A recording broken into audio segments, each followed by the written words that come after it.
Good morning. Welcome to Community Unitarian Universalist Church here in Plano, Texas. My name is Dr. Aija Duelm. I am the minister of this congregation. My pronouns are she, her, and hers. And I'm so glad to welcome you here to this liberal congregation. We are an inclusive congregation who welcomes you as you are, inclusive of all your identities, complexities, and situations. We welcome your whole self, even if it isn't fully assembled yet, because we recognize that we are all work in progress, and that we are all in this together. This is what makes this community to be a learning community, a place where we can reflect on what we know, where we can explore new things, and where we can grow, and where we can grow our faith as well. Sharing our wisdom is part of this process.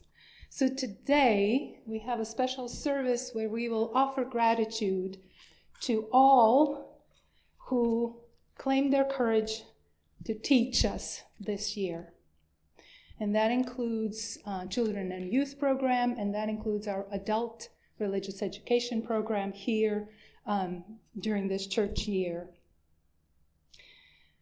As we appreciate their courage to teach, we will reflect on this process of learning and what makes one a good teacher and what makes a community a learning community, a place that allows us to connect with one another and with ourselves. We come to worship together to lift up and honor that which we consider sacred and to connect with one another, reminding ourselves that we are not alone on this wild journey of life.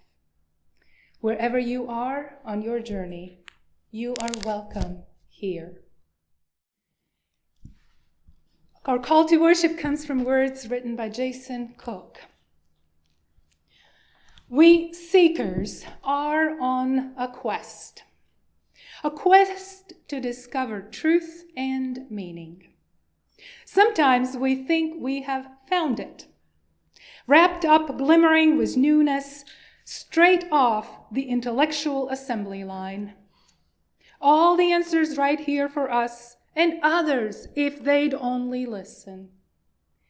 But truth has a way of coming in disguise, sometimes wearing rags, sometimes finery, but so often cloaked from our immediate sight. And sometimes that which we have rejected, that which we have let go of, or decided was only for us, others, but not us, can be our teacher. Let our time of worship be an acknowledgement of the never-ending journey toward truth and meaning, and our appreciation of those we learn from along the way.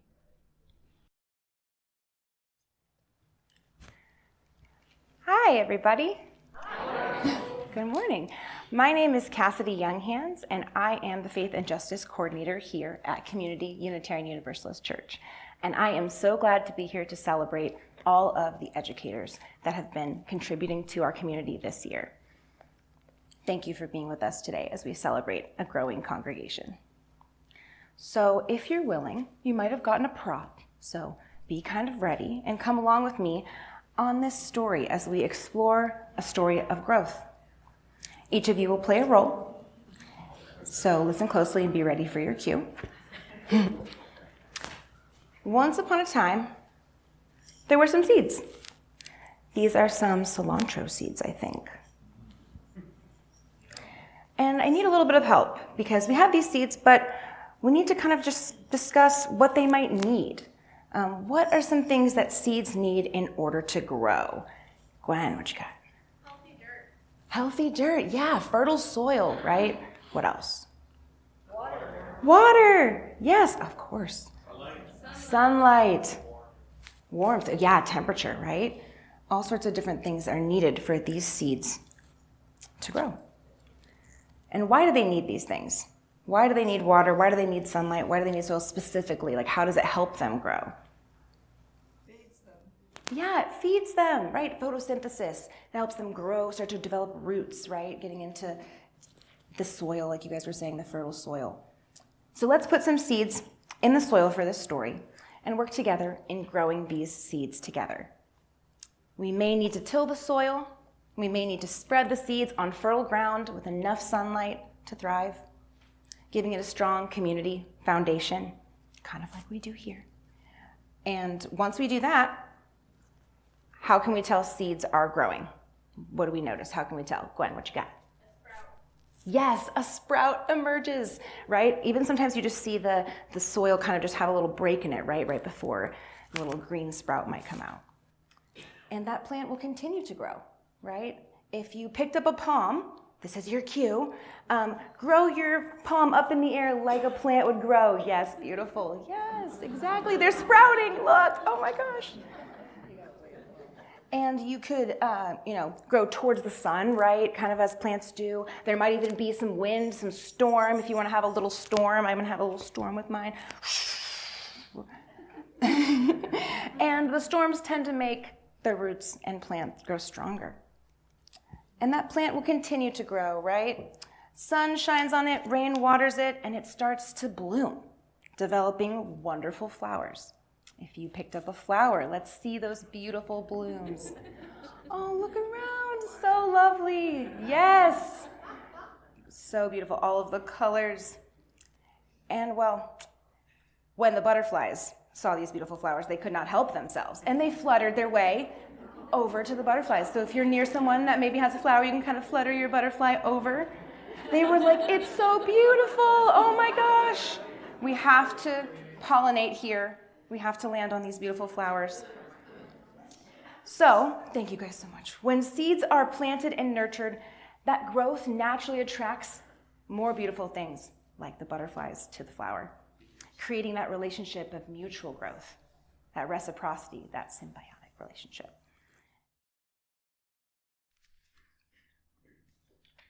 Our reading this morning is from The Courage to Teach, Exploring the Inner Landscape of a Teacher's Life by Parker J. Palmer.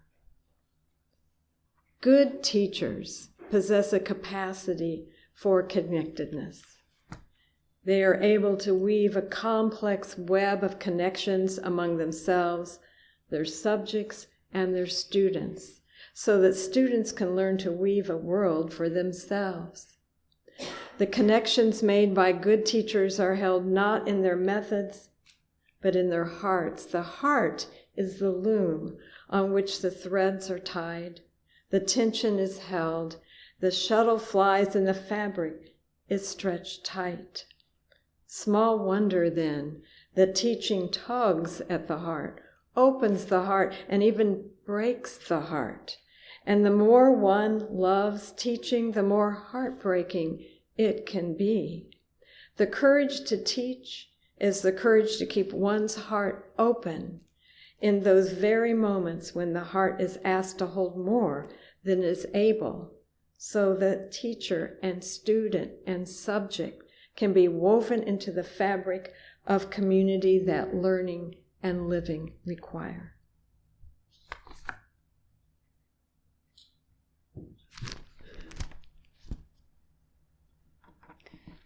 So today we celebrated and expressed our gratitude to our friends who served as teachers this year.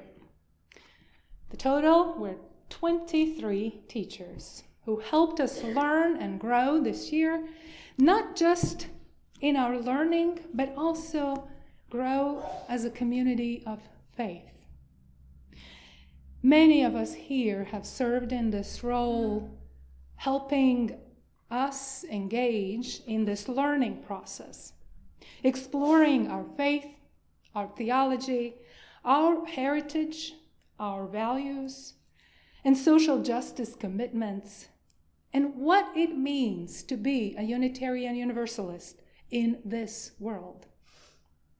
And we are grateful to all who have been a teacher to us, whether in a formal setting or otherwise, helped us discover new truth, open our minds to new realities and understandings, and helped our heart develop more compassion and care.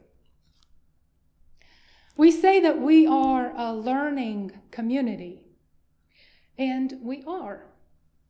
We value our quest for truth, and we believe in questions.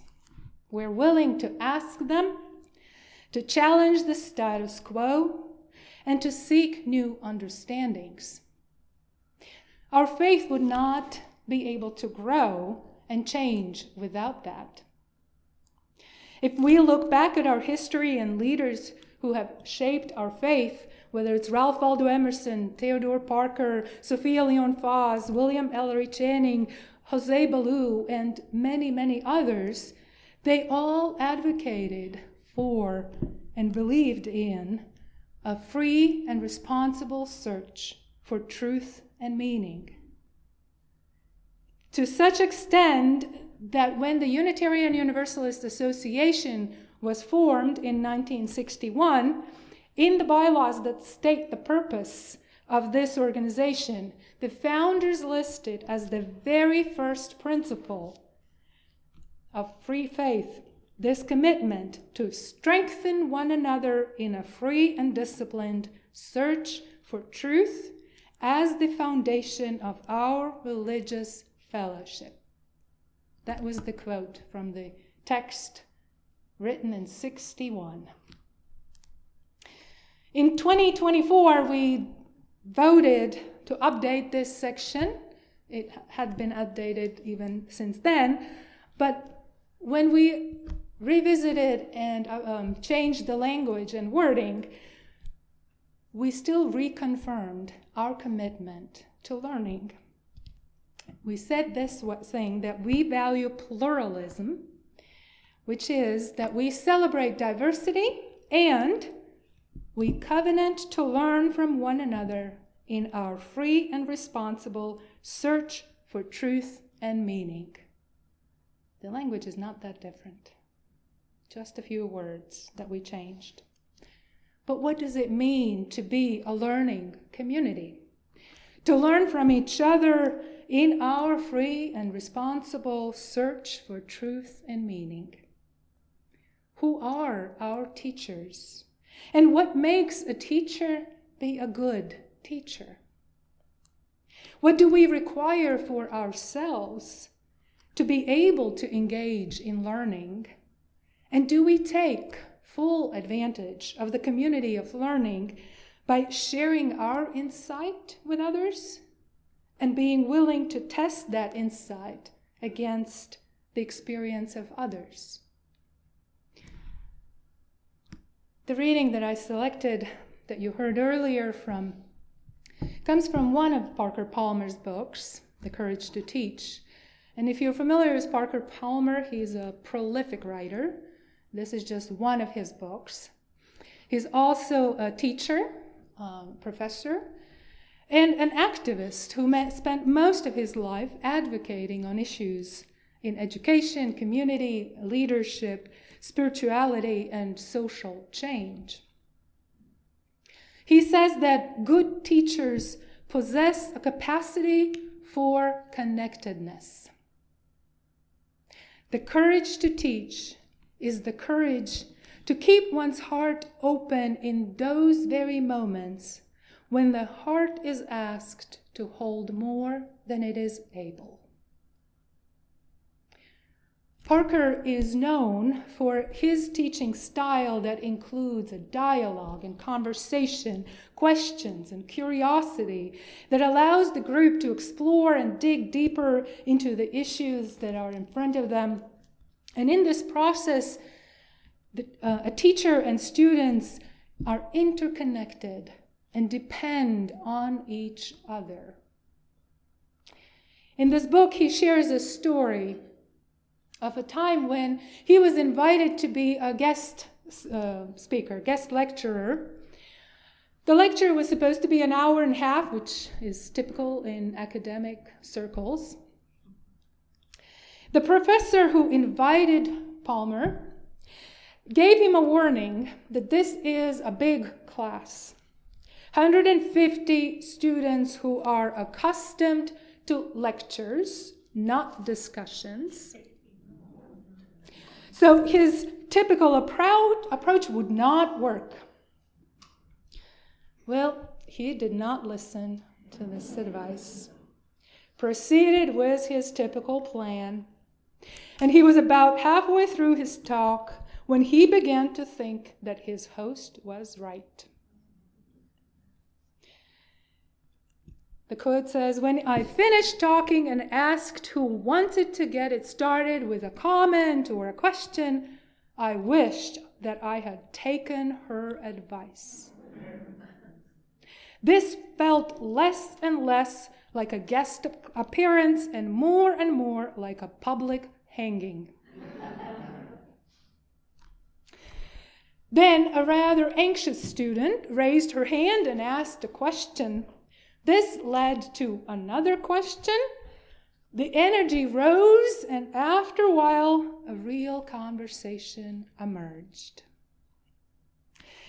At the end, he received grand applause, and students continued to talk for another 10 to 15 minutes after the class. The host was very impressed with what she called Palmer's techniques of inviting questions and thanking the student.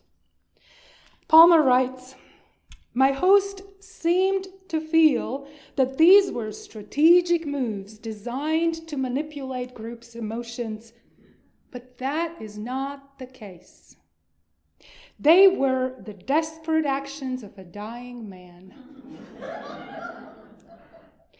There is a name for those moments when I said please and gestured imploringly. It's called begging. There is a name for those moments when I said thank you for the smallest crumb. It's called gratitude."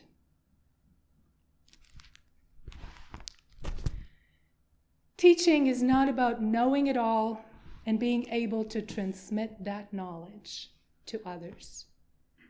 It is about being able to open your heart and keep it open for connection, for exploration, for learning from others.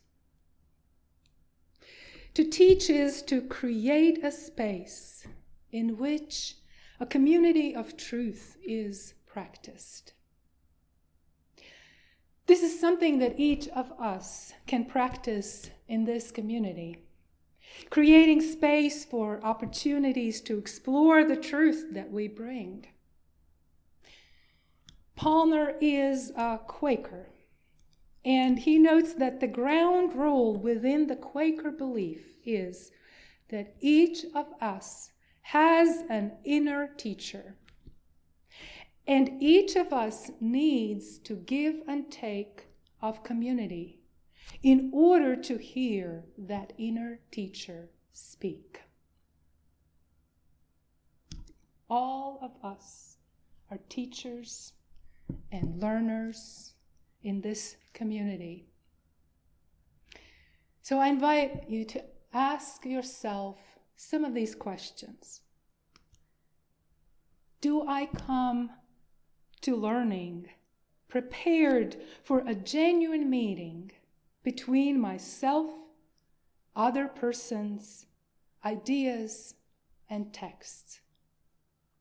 Am I willing to devote the energy necessary to engage my whole self in the learning process and cultivate those aspects of myself which are underdeveloped? Do I appreciate that the consequences of learning will be different for different people? And am I open to unexpected consequences for myself, including the possibility that meeting for learning may change not only my mind, but also my life? Whether we are taking part of our religious education sessions, and I hope you are, or we are engaging in learning through worship and other programs, teaching and learning opens up possibilities for connections and has the ability to transform our lives, transform our community, and our faith to the point that it grows from the seed to the lush greenery and such beautiful flowers that butterflies show up and delight us with their delicate grace, just like during the story for all ages. To close, I want to offer you a quote from another book, The Once and Future King, in which Merlin, who is the mentor to Arthur, offers him cure from sadness and pain. A cure from sadness and pain. And this is what Merlin says. The best thing for being sad is to learn something. That is the only thing that never fails. You may grow old and trembling in your anatomies. You may lie awake at night. You may see the world around you devastated by evil lunatics. There is only one thing for you then, to learn. Learn why the world vags and what it vags it. That is the only thing which the mind can never exhaust, never dream of regretting. Learning is the thing for you. For us, as a learning community, learning together is the thing for all of us.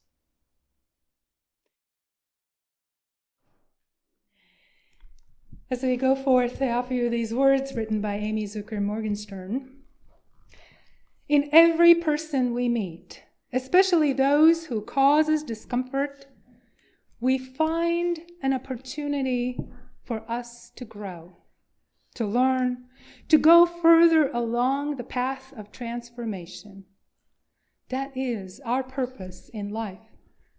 Every single one is our teacher. May the next week bring you many such moments of meeting that help you become the person you want to be. And may you welcome them with joy. Amen.